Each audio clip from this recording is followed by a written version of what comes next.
Anda menang undian. Bab 6. Anda bisa salah di separuh dari semua keputusan dan masih untung. Kutipan. Saya sudah melakukan ini selama 30 tahun. Saya pikir rumus sederhananya ada proyek yang berjalan dan ada yang tidak. Tidak usah pusing dengan keduanya. Lanjutkan saja dengan proyek berikut.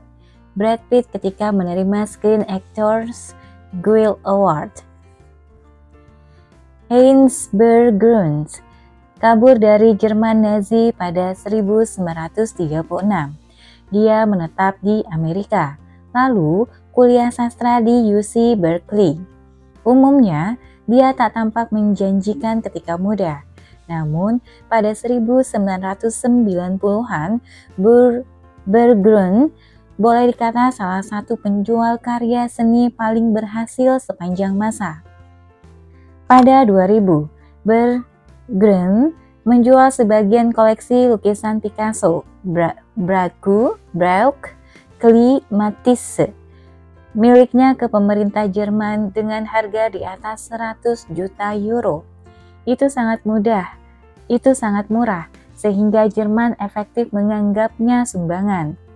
Nilai koleksi itu di pasar swasta di atas 1 miliar US dollar. Betapa hebatnya, satu orang bisa mengoleksi banyak sekali mahakarya. Seni sangat subjektif. Bagaimana caranya seseorang memperkirakan ketika muda apa yang akan menjadi karya paling dicari dalam seabad? Dapat dikatakan keahlian, dapat dikatakan keberuntungan. Perusahaan investasi Horizon Research punya penjelasan ketiga dan itu sangat relevan bagi investor. Para investor besar membeli banyak karya seni, tulis perusahaan itu. Sebagian koleksi ternyata menjadi investasi yang bagus dan dipertahankan cukup lama agar hasil portofolio mendekati hasil unsur terbaik dalam portofolio. Itulah yang terjadi. Para pedagang besar karya seni beroperasi sebagaimana reksadana indeks. Mereka membeli semua yang mereka bisa beli dan mereka membeli untuk portofolio, bukan hanya yang kebetulan mereka sukai. Kemudian mereka menunggu beberapa di antaranya jadi menguntungkan. Itulah yang terjadi. Barangkali 99% karya yang didapat Berggruen sepanjang hidupnya ternyata bernilai rendah. Namun itu tak penting kalau 1% sisanya karya Picasso. Berggruen bisa lebih sering keliru tapi tetap saja menang besar. Banyak hal dalam bisnis dan investasi bekerja seperti begitu. Ekor panjang, ujung paling jauh distribusi hasil, berpengaruh sangat besar di keuangan, di mana sejumlah kecil kejadian bisa menjelaskan sebagian besar hasil. Itu bisa sukar dihadapi, bahkan ketika Anda mengerti matematikanya, bahwa seorang investor bisa lebih sering salah, tapi masih untung itu tak intuitif. Artinya, kita meremehkan betapa normalnya kegagalan banyak hal. Itu menyebabkan kita bereaksi berlebihan terhadap kegagalan. Steamboat Willie membuat Walt Disney dikenal sebagai animator. Keberhasilan bisnis itu lain cerita. Studio pertama Disney bangkrut. Film-filmnya berbiaya produksi sangat mahal dan pendanaannya melibatkan syarat-syarat berat. Pada pertengahan 1930-an, Disney telah memproduksi 400 lebih film kartun. Sebagian besarnya pendek, sebagian besarnya disukai penonton, dan sebagian besarnya menyebabkan kerugian. Snow White and the Seven Dwarfs mengubah segalanya.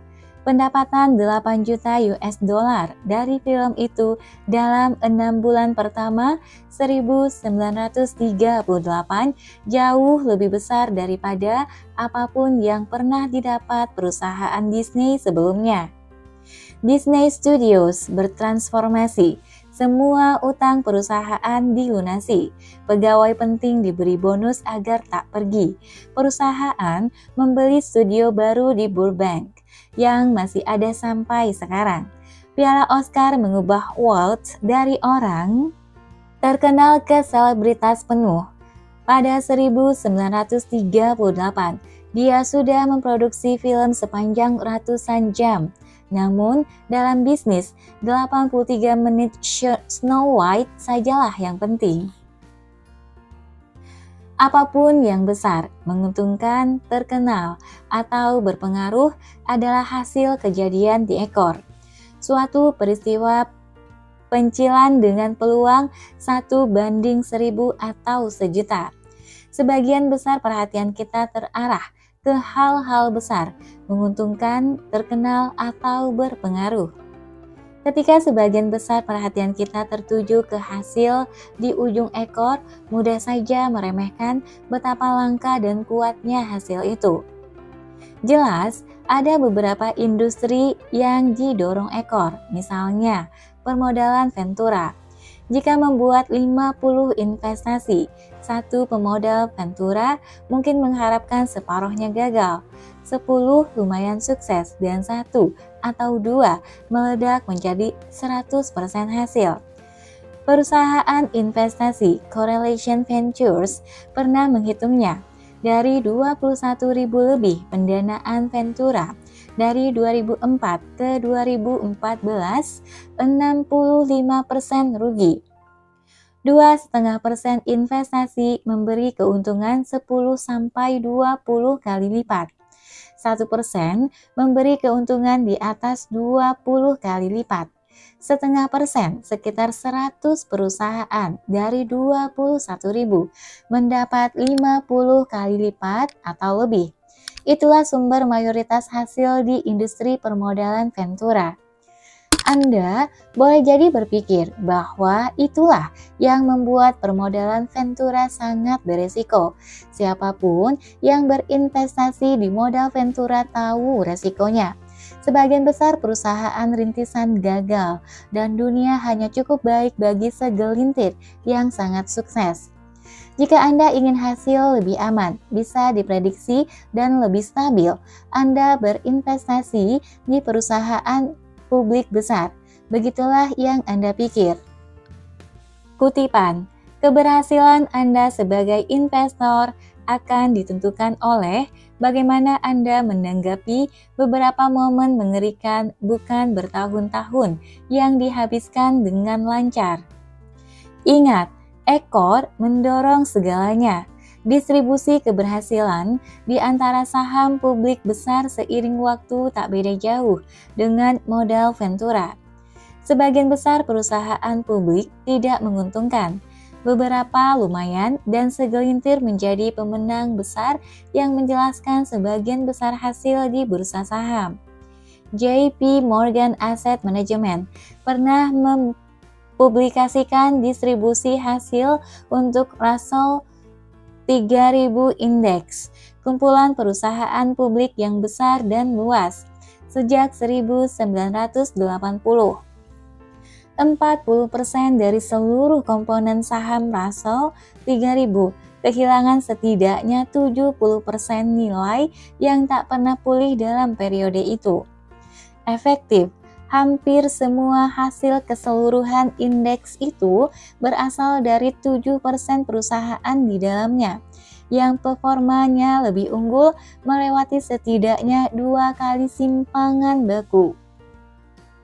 Itulah jenis hal yang Anda bisa harapkan dari modal Ventura. Namun, terjadinya di indeks terdiversifikasi yang membosankan.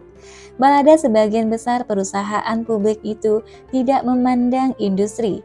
Lebih daripada separuh di antara semua perusahaan teknologi dan komunikasi publik kehilangan sebagian besar nilai dan tak pernah pulih. Di antara perusahaan pelayanan publik pun tingkat kegagalan di atas 1/10.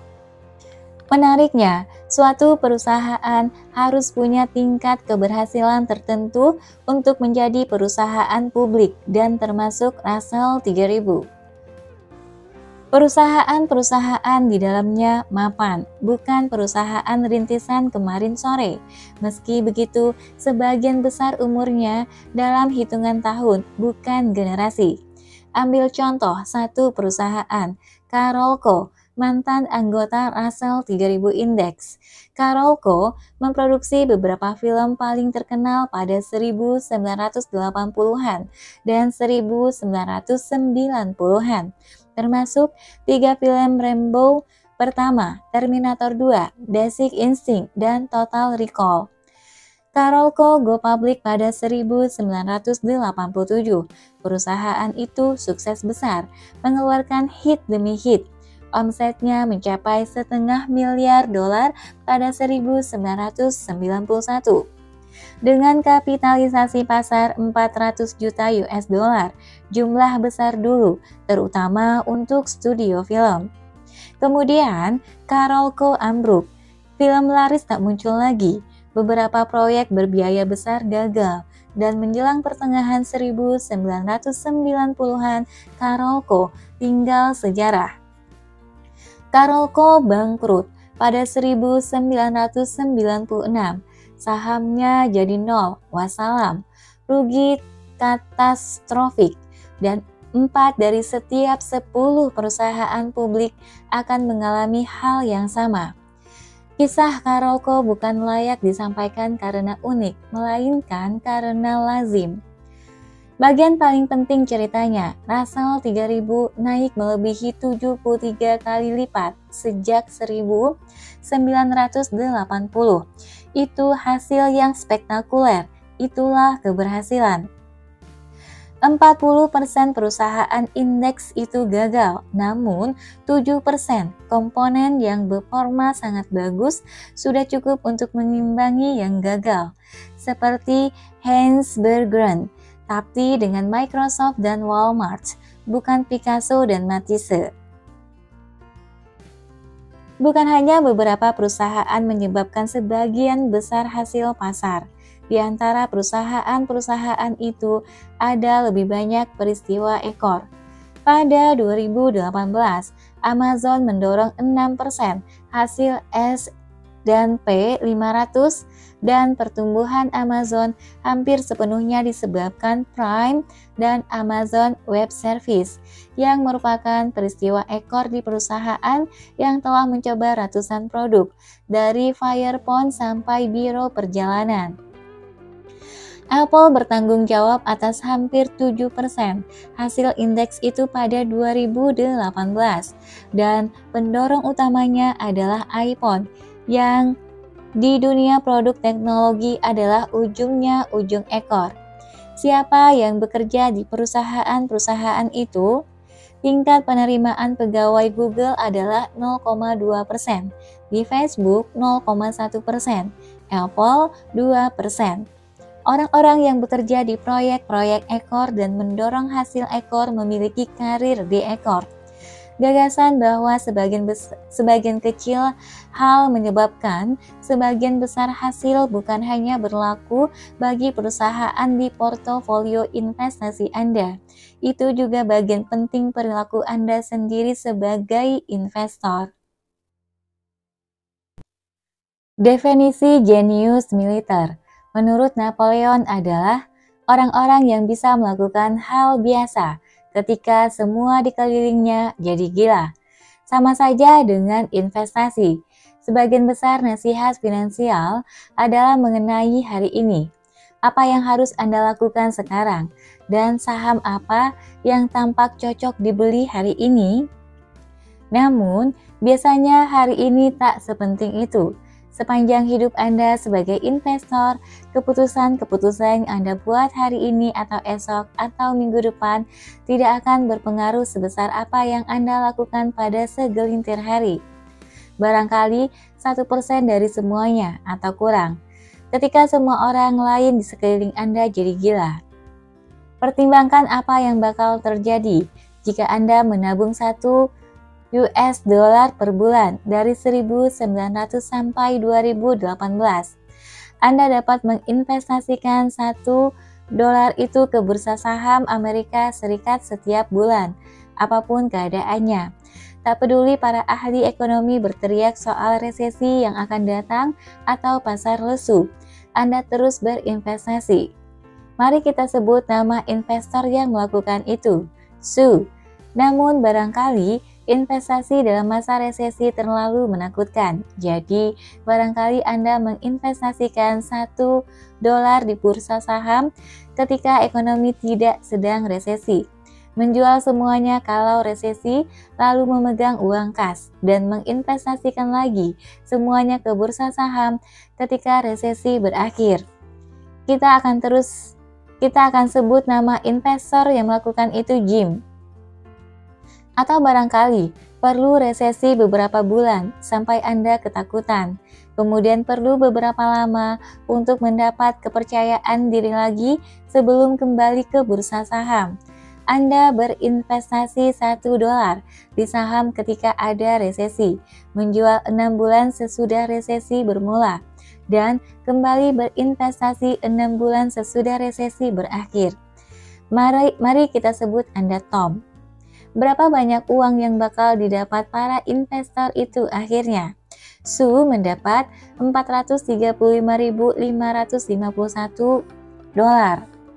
Jim mendapat $257.386 dan Tom mendapat $234.467. Su menang. Ada 1428 bulan antara 1900 dan 2019. Dalam di atas 300 diantaranya terjadi resesi. Jadi dengan tetap tenang selama 22% bulan ketika ekonomi sedang ada dalam resesi atau dekat resesi, Su akhirnya mendapat uang hampir 3/4 kali lebih banyak daripada Jim atau Tom. Contoh yang lebih baru, bagaimana Anda berperilaku sebagai investor selama beberapa bulan pada akhir 2008 dan awal 2009 mungkin akan lebih berdampak dalam hasil sepanjang hidup Anda daripada segala yang Anda lakukan dari 2000 sampai 2008. Ada pepatah lama di kalangan pilot bahwa pekerjaan mereka adalah berjam-jam bosan di sela beberapa menit mengerikan. Sama saja di investasi, keberhasilan Anda sebagai investor akan ditentukan oleh bagaimana Anda menanggapi beberapa momen mengerikan, bukan bertahun-tahun yang dihabiskan dengan lancar. Definisi bagus jenius investasi adalah orang yang bisa melakukan hal biasa ketika semua di sekelilingnya jadi gila. Ekor mendorong segalanya. Bila Anda menerima bahwa ekor mendorong segalanya di bisnis, investasi, dan keuangan, Anda akan menyadari bahwa kalau banyak hal keliru, patah, gagal, dan jatuh itu normal. Jika Anda memilih saham dengan baik, Anda akan benar paling-paling separuh di antara semuanya. Jika Anda pemimpin bisnis yang baik, barangkali separuh produk dan gagasan strategi Anda ampuh. Jika Anda investor yang baik, sebagian besar tahun akan baik-baik saja dan banyak yang akan buruk. Jika Anda pekerja yang baik, Anda akan menemukan perusahaan yang tepat di bidang yang tepat sesudah beberapa percobaan. Itu jika Anda cukup baik.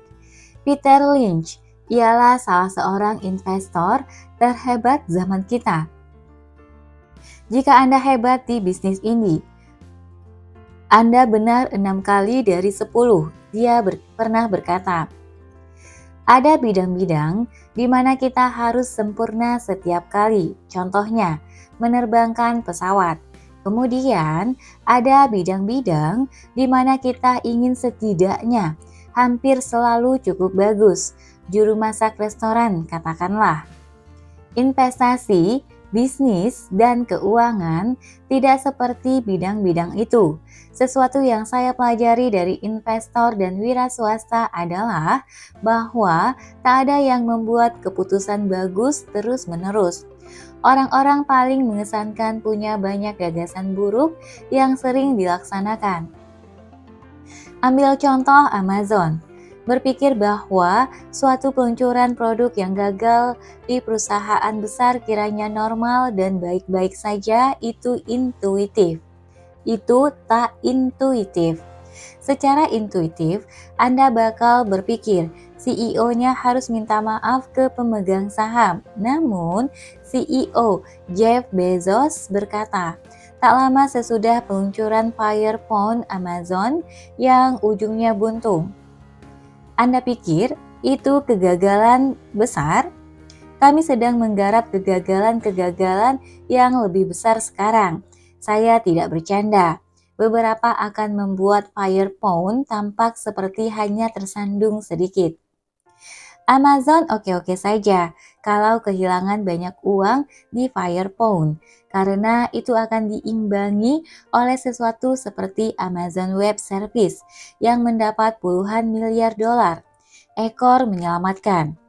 CEO Netflix, Reed Hastings, pernah mengatakan bahwa perusahaannya membatalkan beberapa produksi yang berbiaya besar.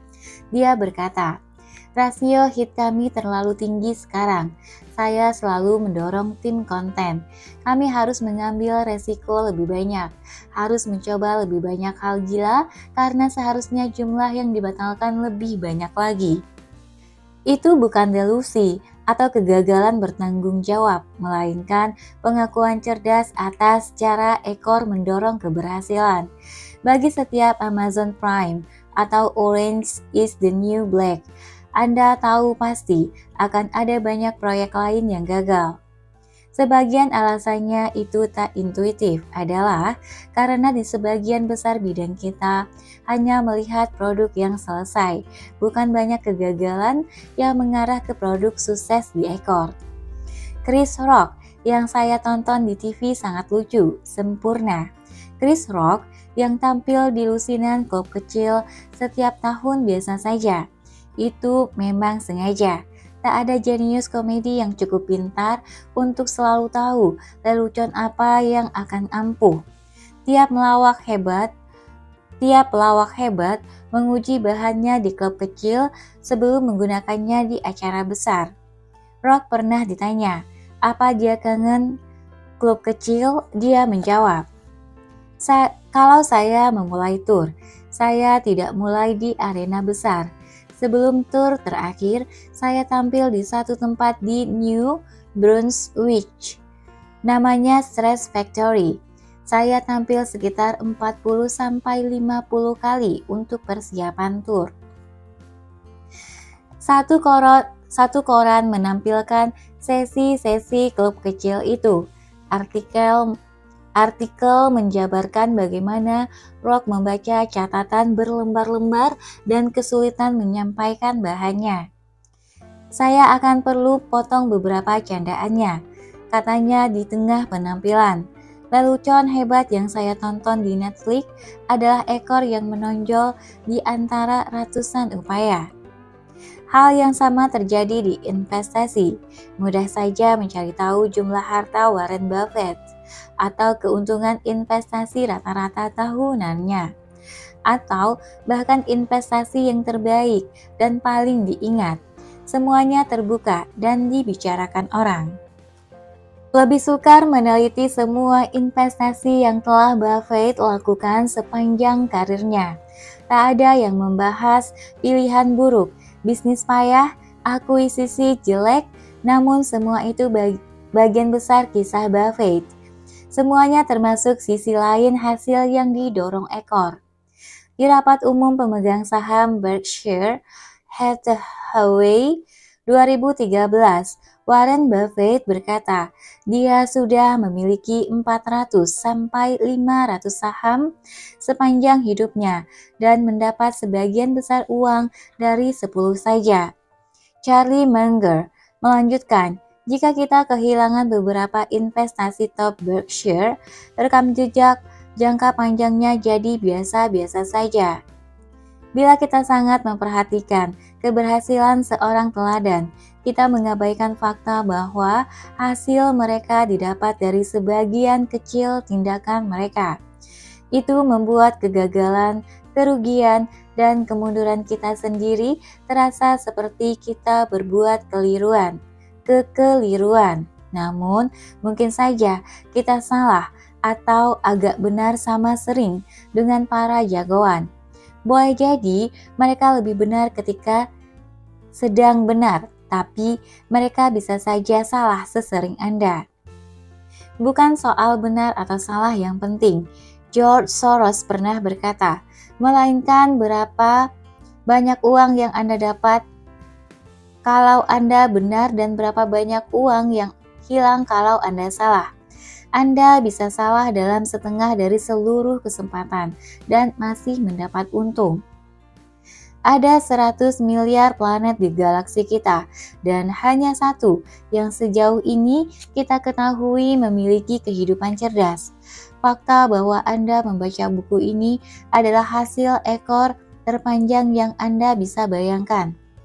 Itu sesuatu yang membahagiakan. Berikutnya, mari kita lihat bagaimana uang bisa membuat Anda lebih bahagia lagi.